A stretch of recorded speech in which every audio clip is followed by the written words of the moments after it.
So thank you so much for coming out tonight.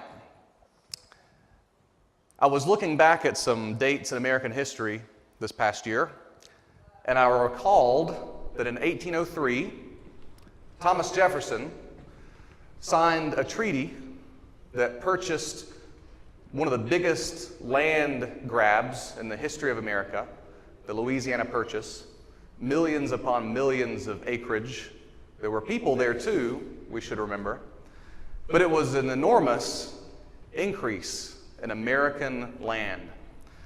And I have ambitions today. I have some ambitions today myself to expand American territory. Too loud. Okay. I'll hold it down here then. Maybe that's better. Okay. As I was saying, like Thomas Jefferson and some of the early founding fathers, I have some ambitions myself to increase the American landscape. I would like to discover or to rediscover the American common ground. It would be an enormous expansion of our country right now. To that end, I have a little experiment in democracy that I like to take part in right now. I would like for you to find somebody today who votes differently from you and shake their hand and say hello. Now, we're going to have to do a little classroom management. Okay? So we have several teachers in the room. I'm a teacher. So first of all, let's raise our hands if you don't mind. Okay? Raise your hand if you consider yourself voting on the right. On the right. Awesome. Thank you guys for coming out tonight. Now, you guys are going to get a lot of handshakes tonight. Now, raise your hand if you consider yourself voting in the middle. Okay? A few more in the middle. Okay? Now, raise your hand if you vote kind of on the left. Kind of on the left. A little left. Okay. There we go. Now, raise your hand if you're super, super lefty. Ah, wow. Okay. This is going to be an exciting night. So find somebody who votes differently from you. That doesn't have to be all the way across the aisle, but it does have to be different from you. And shake their hand. I'm going to try to fix this microphone. And go. All right. Thank you for coming. This is Josh. Another one on the right. Josh Morris, good to meet you. Josh McCall, nice to meet you. Thank you for coming. Thank you. I wish there were more of you who came, but thank you for coming. I was expecting more. I tried to spread it out through the whole, you know. I was curious to see how many might show up. Yeah. Well, I read all your stuff. Yeah, and I'm ready for criticism. And I will tell you, I'm the vice chair for membership for the Hall County Republican Oh, Party. okay, cool. Well, thank you for coming. You know, this reminds me a lot of church. I go to church right across the street here at a Baptist church, and first of all, when it rains, the Baptists stay home. So Baptists are allergic to rain. Ironically, it doesn't seem to affect Methodists. Not true. He was allergic to rain too. Okay, Methodists are also allergic to rain, I've just found out. We've learned already from one another. Thank you for showing up tonight once again. I'm going to list my proposals, my specific proposals, and give a little talk and reasoning and speech supporting my proposals.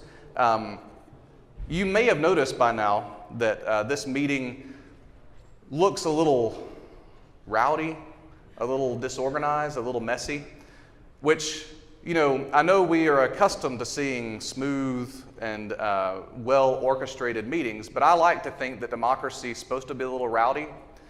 So, you know I'm rowdy for Representative Collins, and I invite rowdiness and disagreement and criticism. In fact, as a public figure, I have signed up for abuse willingly. But before we begin, I would like to make a request. As a public figure, hello? Hello?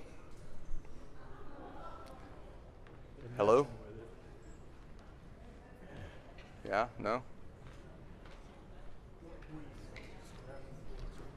Let's try this again. Oh, okay. Oh, wonderful. Okay, we're working again. Nice. Now, if I'm about $1.5 million behind Representative Collins, and I can assure you that if I had $1.5 million to spend on getting this ready today and all day when I wasn't teaching today, I can assure you this would have run more smoothly. But you'll have to put up with this a little bit because this is what democracy looks like. And this is what a real politician who works all day looks like too when he's trying to run a meeting of this magnitude and of this level of importance. So I appreciate your patience with this. I like this experiment in democracy, and I will not speak for very long, but I was about to make a humble request.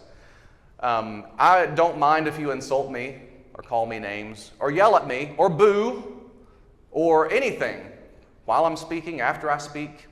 But I would encourage you that when other citizens who are not running for public office are speaking, no matter what side they're on, I would encourage you to at least wait to boo them until they finish talking. Okay, can we do that? Because everybody in here who is not running for public office, y'all are in some sense, you're in the same boat. And I'm the one who signed up for the abuse. So if you would save the abuse for me and give everybody else a fair hearing while they're speaking at least. But we're going to begin tonight with a minister. It really does feel like church. Sam is going to come up and do a little introduction and a speech. And I do appreciate Sam for making the trip tonight. And each speaker is going to come up and give a brief remark, 5 to 7 minutes each. I am Sam Weiss. I am director of Grace Calvary Episcopal Church in Clarksville. But 30 years ago, before I went to seminary, I was a youth director here at Grace Church, Gainesville.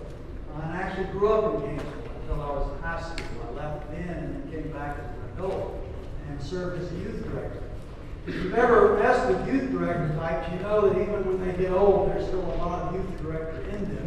And that's the case with me. So anytime you have this many people together, you have to do a moving activity. So I'm going to invite you to do a moving activity. The idea is that we will know a little bit more about each other when we get done. What I want to encourage you to do, though, is watch how people respond to the questions, but don't assume you know the reason why. This is going to show us give us a sense of who's in the room. It's not as mixed a room as I was thinking it might be, so this might go a little faster. All right, so what I'm going to start out with is there's a guy named Jason Bennet who is with the Cato Institute. The Cato Institute is a public policy research organization dedicated to principles of individual liberty, limited government, free market, and peace. There was an article that they published in 2014 where a guy named Jason Bennet had done the work and discovered that for us, the odds of a child, and this is going to be mainly around school shootings, the odds of a child being killed in a school in the United States are 1 in 2,273,000. 1 in 2,273,000, which translates to about 44 millionths of 1%.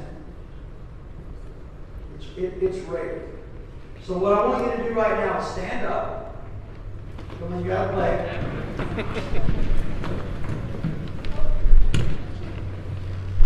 I want you to think in your own mind about a child in your life, whether it be a grandchild or your child or a neighborhood child, somebody you care about. And if those odds are so long that you're willing to accept them and make no changes, if you're willing to accept those odds and throw the dice, please sit down. Changes to what? The gun laws or school safety. Now I'm going to change it up a little bit. Everybody stand back up. Sorry. Some of you sat down even though you weren't making a statement. I'm asking you to stand for what you believe in. Now I'm going to change things up. You're sitting at your dining room table. I'm a wizard.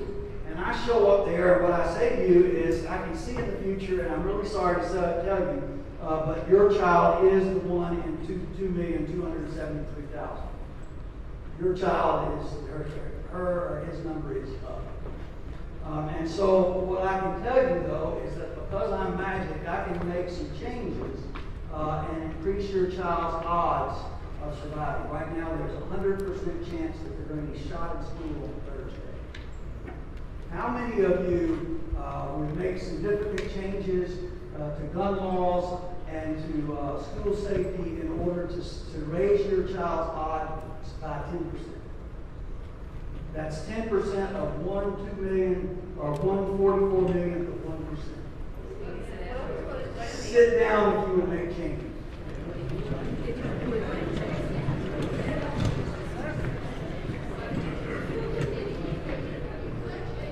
What if I could raise the odds another 30%?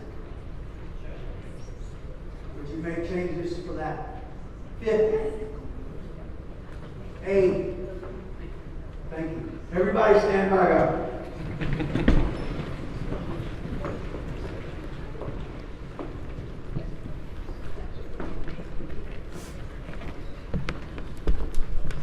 Now, circumstances still the same, odds are still the same, starting all over again. What I want you to do is imagine that I'm that genie and I tell you that I can help your child's odds by 10%, but I have to train the faculty of schools to shoot guns and protect children, and a certain number of all the faculty in each one of our schools will need to take that position.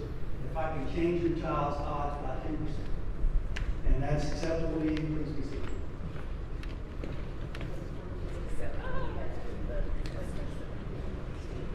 If I could change your child's odds by 20%, now they would only have an 80% chance of being shot on Thursday, which makes that change in order to avoid it. 50%. 20%. They've now got an 80% chance of survival. Okay, start all over. If you're willing. I'll just tell you, I am so totally against teachers being armed in school. Well, then you're probably still standing.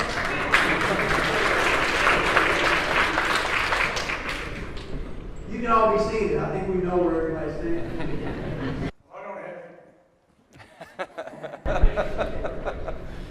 I don't have any prepared remarks. I'm just going to let you know who I am and what I believe.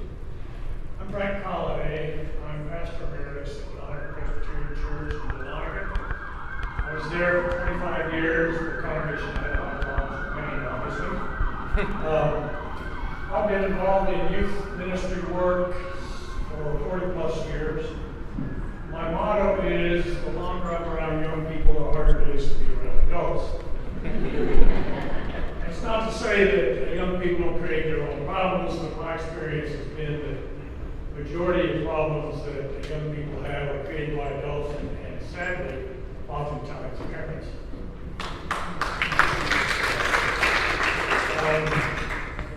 I have been really rocked and impressed by the young people that have been speaking out in the last couple of weeks.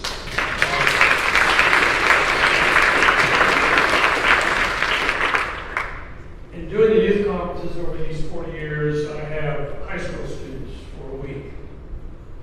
And I oftentimes go to Montreat, North Carolina for the conferences, and I have going in first week, I'm wondering, especially after I've seen the news going around for the rest of the year, I'm not feeling that high.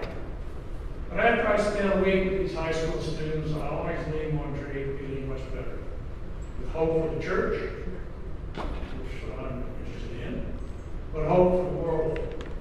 Because I think young people are going to be the ones to lead us. I've said many times that if I were a young person right now, I would really be ticked off at my generation. I'll be 78 in July.